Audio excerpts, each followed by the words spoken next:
राधे। जय श्री कृष्णा। मेरे कान्हा, न जाने क्यों आती है याद तुम्हारी, चुरा ले जाती है आंखों से निंदियां हमारी। अब यही ख्याल रहता है सुबह शाम, कब होगी कान्हा आपसे मुलाकात हमारी। बोलो बांके बिहारी लाल की जय, वृंदावन बिहारी लाल की जय, राधा रानी की जय। हम तो अपने प्रभु पर आश्रित हैं, उनके बिना हमारा काम नहीं चलता। पर मैं हमेशा से कहती हूँ, जितना प्रेम हम कान्हा से करते हैं उससे कहीं ज़्यादा वे हमें प्रेम करते हैं। और हम इस बात का प्रमाण आपको आज की इस सत्य घटना से मिल जाएगा। इस सत्य घटना का अनुभव हुआ बाबा नवल किशोर जी को। वह बचपन से ही ब्रह्मचारी थे। कहाँ उनका जन्म हुआ, वे कहाँ से आए, कुछ भी नहीं पता। पर बाबा थे बहुत सिद्ध और प्रेमी इतने कि वो किसी से उनकी तुलना नहीं की जा सकती। बाबा का कोई एक निश्चित ठिकाना तो था नहीं। वे तीर्थ करते हुए घूमते रहते थे। जो भिक्षा मिल जाते थे उसी से अपना निर्वाह करते थे। बाबा के ईष्ट थे शालिग्राम जी। वही उनके पिता, बंधु, मित्र, सखा, साथी, सहारा सब कुछ थे। बाबा हर समय या तो प्राण पर रहे होते थे या नाम जप कर रहे होते थे या अपने शालक राम जी से बात कर रहे होते थे, उनकी सेवा कर रहे होते थे। चौथा और कोई काम उनको नहीं था। वे शालक राम जी को हमेशा अपने पास रखते, बड़े प्रेम प्यार से भाव से उनकी पूजा अर्चना करते और बालक के समान उन्हें हमेशा अपने नजदीक रखते थे। समय की गाड़ी अच्छी ही चल रही थी, पर कई बार जीवन का हमारा चक्र ऐसा घूमता है, कुछ कुछ लीलाएं होती हैं जिसमें भक्तों का प्रभाव या मेरे ठाकुर का प्रेम पता चलता है। और ऐसा ही कुछ एक बार बाबा के साथ हुआ। एक समय बाबा जगन्नाथ जी में आए हुए थे और वे वहीं रह रहे थे। उसी बीच में चतुर्मास का समय शुरू हो गया, तो बाबा ने मथुरा जाने का विचार किया, क्योंकि चतुर्मास में सिर्फ मथुरा की यात्रा की जा सकती है और जन्माष्टमी उत्सव भी आने वाला था। इसी से बाबा ने विचार किया कि कृष्ण जन्मभूमि मथुरा चलना चाहिए। संयोग से मथुरा आश्रम में साधु संतों की गोष्ठी होनी थी। जब बाबा को पता चला तो वो बड़े खुश हुए। बाबा जिस आश्रम में रह रहे थे उसी के मालिक ने बाबा को इस विषय में बताया था। और जब उन्हें पता चला कि बाबा मथुरा जाना चाहते हैं तो उन्हें जाने का पूरा इंतजाम भी आश्रम के मालिक ने ही करवा दिया। ट्रेन की टिकट बुक करा दी। निश्चित समय पर बाबा जाने के लिए रवाना हुए। अब हमारे बाबा तो फक्कड़ साधु थे। साथ में एक पोटली थी जिसमें बाबा के शालिग्राम विराजित थे और सामान के नाम पर बाबा के पास और कुछ भी नहीं था। बाबा ट्रेन में अपनी सीट पर बैठ गए। 36 घंटे का रास्ता था। ट्रेन में ही खाने को भी मिला। बाबा बैठे बैठे नाम जप कर रहे थे। बढ़िया समय कट रहा था। एक दिन और 2 रात का पूरा समय ट्रेन में ही निकालना था। अगले दिन सुबह 10 बजे मथुरा स्टेशन पर ट्रेन पहुंचनी थी। तभी ग्वालियर से कुछ साधु संतों की टोली ट्रेन में आकर बैठ गई। सुबह 7-7:30 बजे का टाइम होगा। उनकी सीट बाबा से दूर थी। वे हरी चर्चा कर रहे थे। तभी बाबा ने सुना एक संत गीता के एक श्लोक का गलत अर्थ बता रहे थे। बाबा अपनी सीट से उठकर उनके पास जा बैठे और श्लोक का सही अर्थ बताया। बात में पता चला कि वह संत भी उसी गोष्ठी के लिए मथुरा जा रहे। अब बाबा को तो बड़ा आनंद आया। अब तो हरी चर्चा में अधिक रस आ गया। समय कैसे उड़ा पता ही नहीं चला। तभी एक व्यक्ति बोला, मथुरा स्टेशन आ गया है। सभी साधु हरी चर्चा में इतने मग्न थे कि उन्हें स्टेशन के आने का पता ही नहीं चला। अब जल्दी से ट्रेन से उतरे। हरी चर्चा या जब कृष्ण लीला के विषय में कभी आप भी देखना, कभी सोचना शुरू कर देते हैं, जो कृष्ण लीलाओं के बारे में या कथाओं के बारे में बात शुरू कर देते हैं तो समय का कुछ भी पता नहीं चलता। तो मन बस हरी चर्चा ही करते रहना चाहता है। ऐसा ही वो साधु संत थे। उनके तो जो विचार विमर्श का जो लेवल था वह भी बहुत ऊंचा था। ट्रेन से उतरने के बाद भी सभी हरी चर्चा में लगे हुए थे। आपस में प्रश्न उत्तर हो रहे थे। सब संत उनके साथ चर्चा करते हुए मथुरा के आश्रम पर आ गए। हरी चर्चा बहुत बढ़िया चल रही थी। उसके बाद भजन सत्संग हुआ और फिर भोजन के लिए बुलाया गया। बाबा भोजन करने आए तो थाली पर बैठे तो अचानक ही उन्हें शालिग्राम जी का ध्यान आया, क्योंकि वो शालिग्राम को भोग लगाए बिना तो कुछ भी नहीं खाते थे। तो वो कमरे से उन्हें नहीं लाए थे। यही सोचकर वे तुरंत कमरे में गए। वहां उनका झोला नहीं था। झोले को इधर उधर खोजा तो झोला नहीं मिला।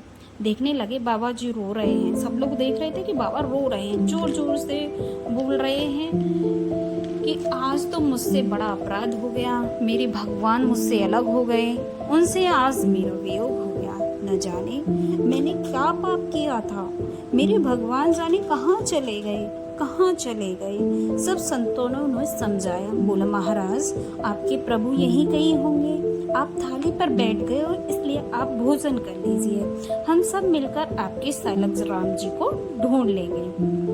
पर बाबा तो अपने प्रभु के लिए रोए जा रहे थे। भोजन को हाथ जोड़कर उठ गए और उन्होंने प्रण लिया कि जब तक मुझे शालिग्राम जी नहीं मिल जाते तब तक मैं अन्न जल कुछ भी ग्रहण नहीं करूंगा। अब बाबा की बात सुनकर सारे संत व्यतीत हो गए और शालिग्राम जी को ढूंढने लगे। सारे आश्रम में ढूंढ लिया। जो आश्रम का इंचार्ज था बोला, बाबा जी आप तो खाली हाथ आए थे। मुझे अच्छे से याद है जब आप आए थे तब आपके हाथ में कोई झोली पोटली कुछ भी नहीं था, कोई सामान भी नहीं था। अब मार्ग में वो कहीं रुके नहीं थे, इसलिए रास्ते में तो झोला रह नहीं सकता। जिस रिक्शा में आए थे वह भी आश्रम का ही था, इसलिए उसके चालक से भी पूछ लिया। तब तक एक साधु बोले, जरूर झोला ट्रेन में ही छूट गया होगा।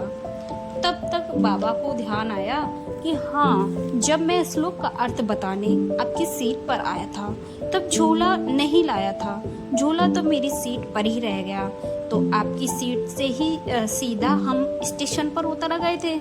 अब बाबा जी यह सोचकर और जोर जोर से रोने लगे। वह ट्रेन कब की स्टेशन छोड़कर आगे निकल गई होगी, मेरे भगवान तो उसी झोले में रह गए, मेरे भगवान से वियोग हो गया। अब तो झोला वो कहाँ ही होंगे, मैं उनके बिना कैसे जी पाऊंगा, कैसे रहूंगा। और यह कहकर सोच कर बाबा जोर जोर से रोने लगे, फूट फूट कर रोने लगे। बाबा जी को ऐसा रोता देखकर अन्य भक्तों को भी संतों का भी ना मन भर आया। आश्रम के इंचार्ज बोले, क्या झोले में कुछ कीमती सामान था? ये सुनते ही बाबा को तेज गुस्सा आया। उन्होंने इंचार्ज के मुंह पर एक जोर से झापड़ दिया। बोले, मेरे शालिग्राम जी से कीमती कुछ और है क्या? पूरी दुनिया की दौलत एक तरफ और वो अकेले एक तरफ। आश्रम के इंचार्ज थोड़ा सहम गए। वो बोले कि मैं अभी स्टेशन होकर आता हूँ, हो सकता है किसी ने झूला उतारकर स्टेशन मास्टर को दे दिया हो और वो झूला स्टेशन मास्टर के पास ही मिल जाए। अब संत जी ने कहा, ठीक है, चलो मैं भी आपके साथ चलता हूँ। अब वो और कुछ अन्य साधुओं के साथ हो लिए और सब स्टेशन पहुंचे। देखते देखते वे सब स्टेशन मास्टर के कमरे में पहुंच गए। वहां स्टेशन मास्टर हैरान परेशान फोन पर बातें कर रहे थे। तो बाबा ने उन्हें सारी बातें बताई और बोले, मैं अभी कुछ समय पहले जगन्नाथपुरी से आई ट्रेन उत्कल एक्सप्रेस से मथुरा आया हूँ। क्या आपको उस ट्रेन में से किसी ने कोई झूला ला कर दिया है? उसमें मेरे भगवान थे। स्टेशन मास्टर बोले, झूला नहीं मिल रहा था तो खोया पाया कक्ष में जाओ ना, यहाँ मैं वैसे ही परेशान हूँ, ट्रेन नहीं चल रही है, सारी ट्रेनें लेट हो रही हैं और आपको झूला नहीं मिल रहा है।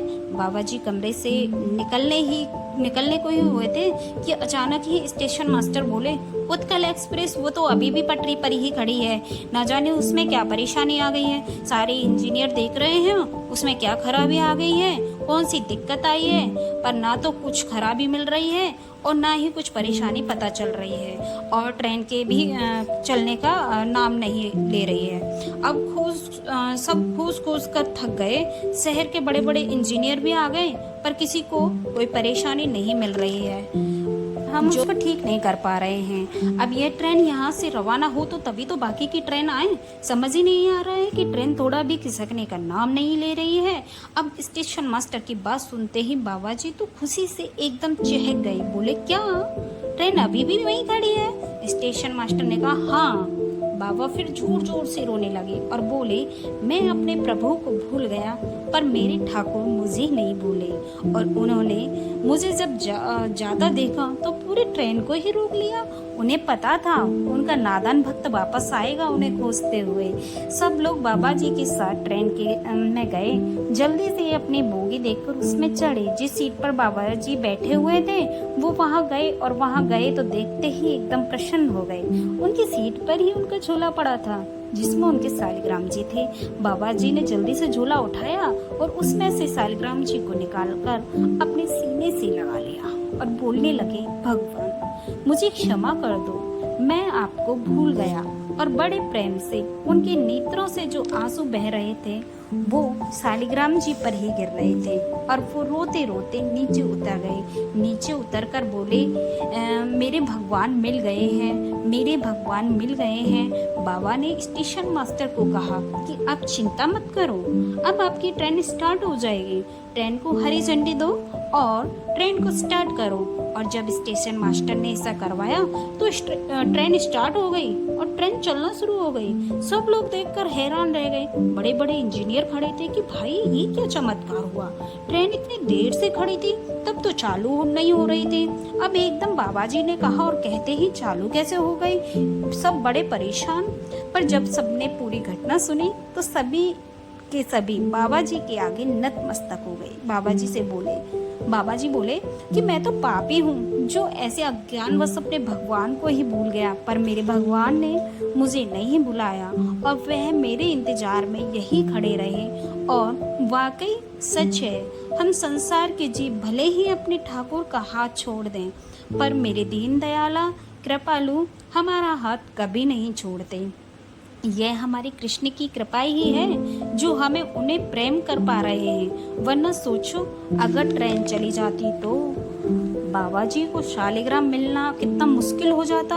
बिना शालिग्राम के भोग लगाए वो भोजन तो नहीं कर सकते थे। तो मुझे लगता है उनका ऐसे हालत में जीना मतलब उनकी जिंदगी पर ही बात आ जाती। और मेरे ठाकुर जी ये सब बातें जानते थे, तभी उन्होंने विधि के विधान को हिलाकर ट्रेन को आगे बढ़ने से रोक लिया। और यह मेरे ठाकुर का अपने भक्तों के लिए प्रेम है। बोलो भक्त और भगवान की जय, बोलो बंसी वाले की जय। कान्हा मेरी आंखों के ख्वाब, मेरे दिल के अरमान हो तुम। कान्हा सिर्फ तुम ही से तो मैं हूँ और मेरी पहचान हो तुम। मैं जमीन हूँ अगर तो आसमान हो तुम। सच मानो कान्हा मेरे लिए सारा जहान हो तुम। बोलो बांके बिहारी लाल की जय, शालिग्राम की जय। अगर शालक राम जी के प्रेम और कृपा की इस सत्य घटना ने दिल को छुआ हो तो इस वीडियो को लाइक करें, शेयर करें, ज्यादा से ज्यादा शेयर करें। कमेंट में जय श्री राधे कृष्णा लिखना ना भूलें। जय श्री राधे कृष्णा, राधे राधे।